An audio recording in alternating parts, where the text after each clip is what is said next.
Para introduzir o tema, o Alexandre fez até um bom gancho aí no comentário dele, a gente conversando aqui sobre Pix, né? O Pix já é um favorito, né, do mercado financeiro, os usuários dos bancos têm adotado massivamente, né?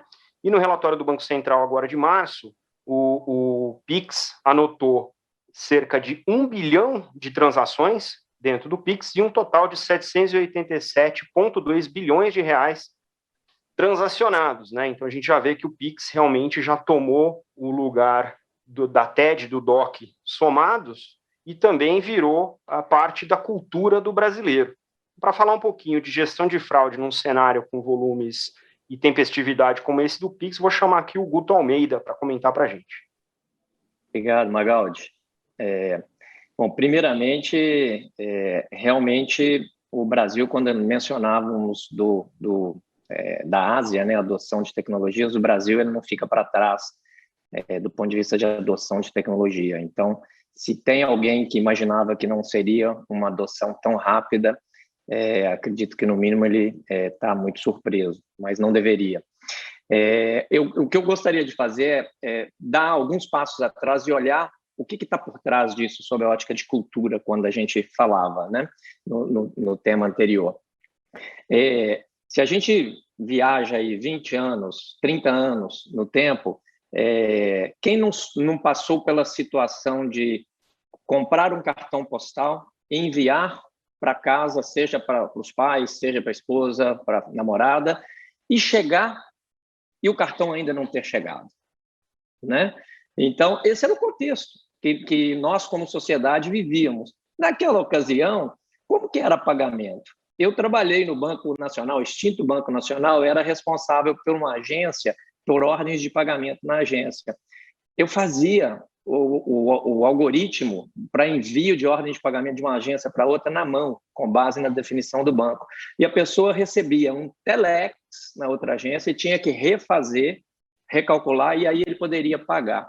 Então, assim, a gente enxerga como que o ambiente que a gente vivia e o que se esperava de um pagamento. Tinha tolerância para isso, né?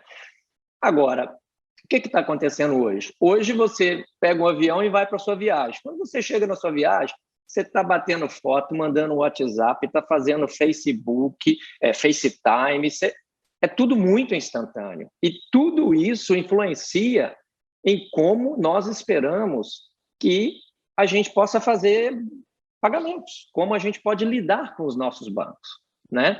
E aí vem aquela dificuldade tremenda, porque, na realidade, se contrapõe startups com grandes legados, com grandes operações que viabilizam aquilo. E aí está o grande choque, né? Do ponto de vista de prevenção à fraude, desde muitos anos atrás, né, as mesmas 2 décadas, como que se faz prevenção à fraude? Se faz prevenção à fraude criando regras de negócio, né? Ou seja, se identifica algumas características, os analistas, na transação e codifica aquilo e coloca aquilo no programa. Quando aquela transação tem aquela característica, ela é alertada e ela não segue adiante, aí passa para um back-office, tem todo um tratamento, né? E isso funcionou bem durante muito tempo. Chegou num momento onde estava tendo uma necessidade muito grande de volumetria e já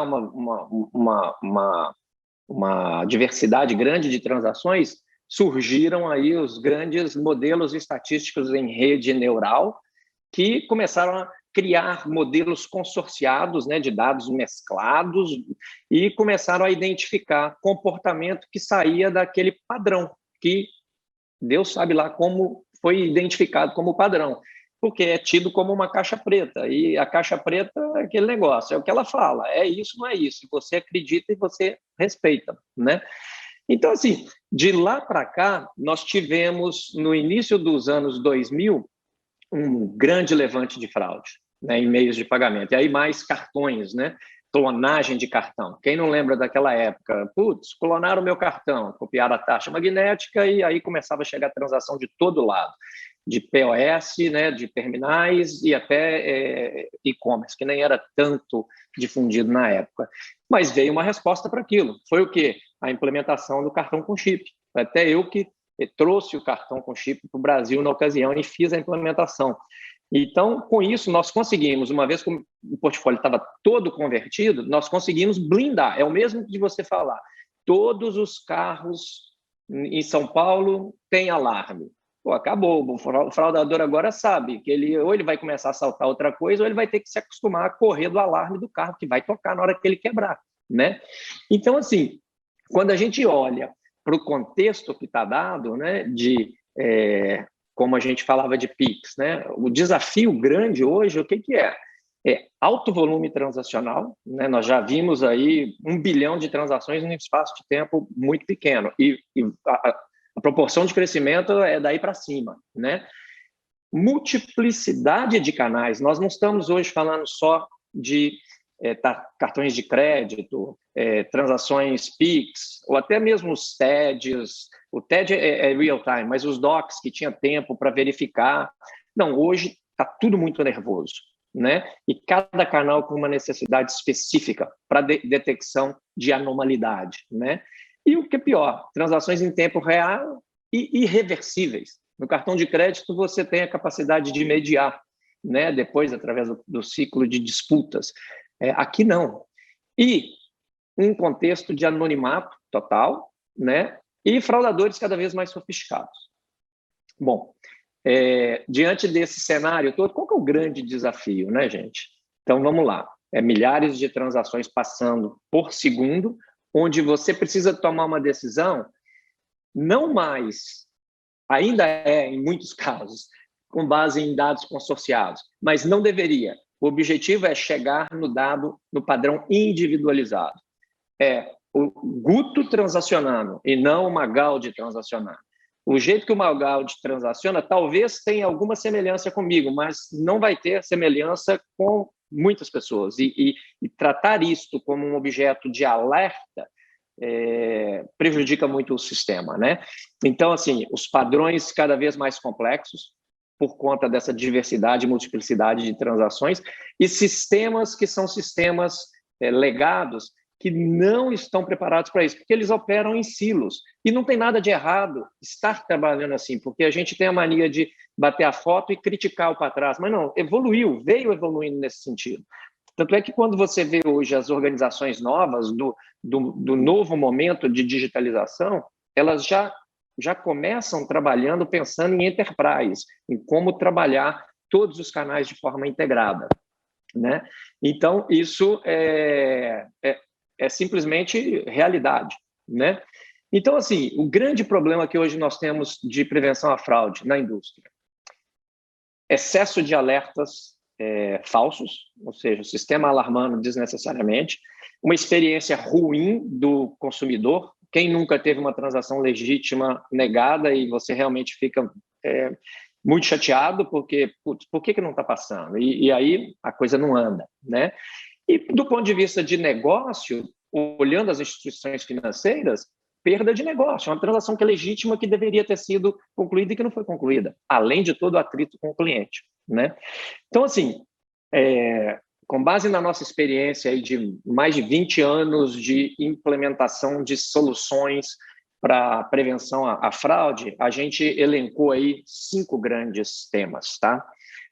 O primeiro grande tema é modelos ágeis, tá? Utilização de machine learning e inteligência artificial para detectar novos padrões emergentes e sugerir novas regras em tempo real, tá? Ou quase real, em muito espaço muito curto de tempo, né? É importante você ter em mente que você precisa de uma solução específica de fraude. Não se deixe levar por projetos de data science que também pretendem combater fraude, tá? O outro, número 2, e não tem ordem, tá? Peer profiling. A sua capacidade de fazer o quê? Em tempo real, você dissecar as relações. Então, se eu estou mandando um Pix para o Magaldi, o Guto já mandou Pix para o Magaldi? De quanto que é? Esse valor ele está dentro do limite? Não, de repente o Guto não mandou. Mas e o Magaldi já recebeu de alguém? O Guto já mandou para alguém?